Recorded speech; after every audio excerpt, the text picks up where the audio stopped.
तुम्हाला पुरून उरलोय अशा शब्दामध्ये जामीन मिळाल्यानंतर राणेंनी पत्रकार परिषद घेऊन शिवसेनेला इशारा दिला।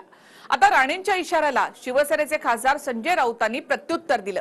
बकवास बंद करा, अंगावर याल तर याद राखा असं राऊतांनी ठणकावलं। त्यामुळे राणेंवरील अटकेच्या कारवाईनंतर राणे आणि राऊत यांच्यामध्ये संघर्षाचा एक नवा सामना रंगलाय। आपण पाहूया TV9 चा स्पेशल रिपोर्ट।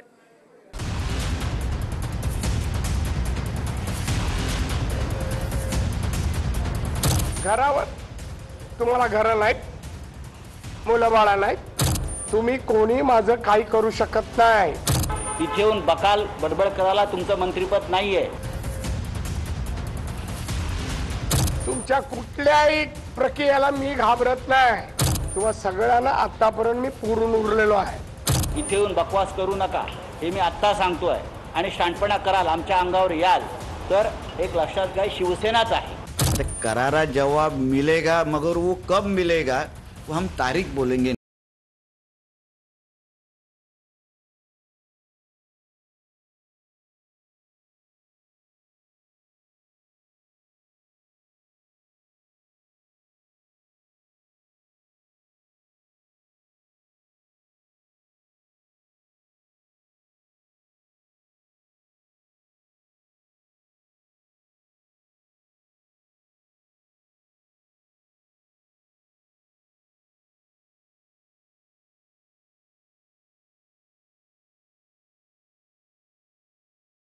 तुमच्या कुठल्याही प्रक्रियेला मी घाबरत नाही। तुम्हा सगळ्यांना आतापर्यंत मी पुरून उरलेलो आहे।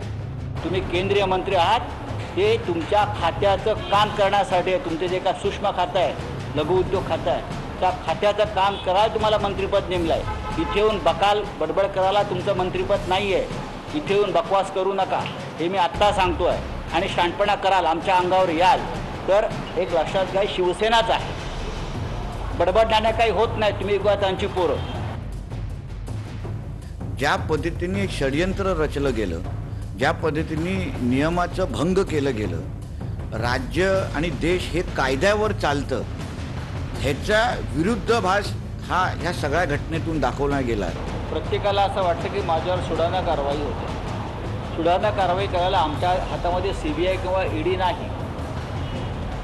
एक लक्षात घ्या, या देशामध्ये सुधारणा काय आणि कुठे कारवाया होत आहेत या संदर्भात आम्हाला बोलायला लावू नका।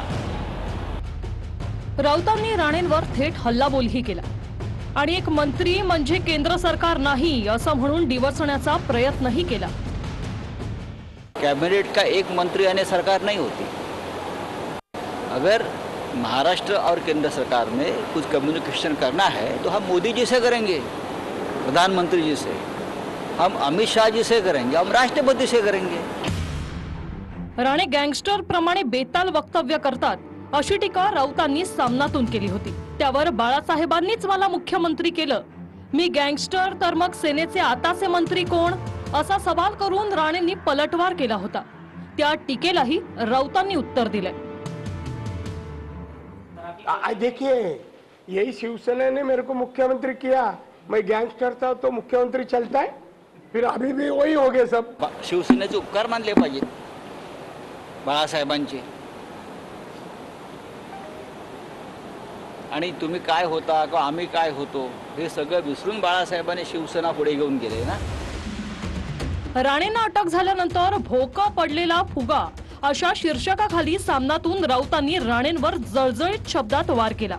त्यानंतर भाजपने नाशिकमध्ये सामनाच्या संपादिका रश्मी ठाकरे यांच्या विरोधात पोलिसात तक्रार केली। यावरही राऊतांनी भूमिका स्पष्ट केली। आता पुन्हा टीकेची जोड उठत आहे आणि संपादक रश्मी ठाकरे यांच्यावर देखील कारवाई संदर्भात बोलत आहे। मी सामनाचा कार्यकारी संपादक, त्या संपादकीयाची जबाबदारी संजय राऊतांची आहे। अग्रलेखातल्या शब्दांवरून पोलिसात तक्रारी होत असल्या तरी सामनातून राणेंवर टीकेची झोड उठवणं राऊतांनी सुरूच ठेवलंय। दारात घरात भरपूर गांजाची शेती पिकवायची व त्याच गांजाचं सेवन करून कुणावर कसेही बकायचे, हा सध्या अनेक राजकारण्यांचा धंदा झालाय।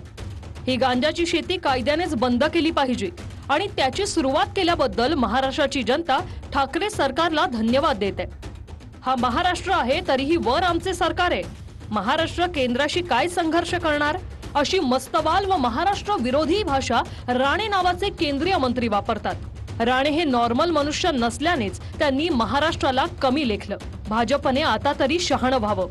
आहे ना की मी आज जसं माझ्या ट्विटमध्ये लिहिलं आहे की संजय राऊतजींना तसे ते राजकीय लावारिस आहेत, त्यांना नेमका आपला बाप कोण आहे बिचारांना त्यांना माहिती नाही, कारण का कधी ठाकरेंचे गोडवे गायला लागतात, कधी पवारांची लोमतेगिरी करायला लागतात।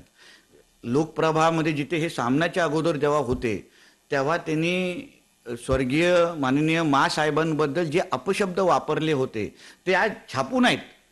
म्हणजे अशा व्यक्तीला, अशा नालायक व्यक्तीला आपण किती महत्त्व द्यायचं हे आपण कळलं पाहिजे ना।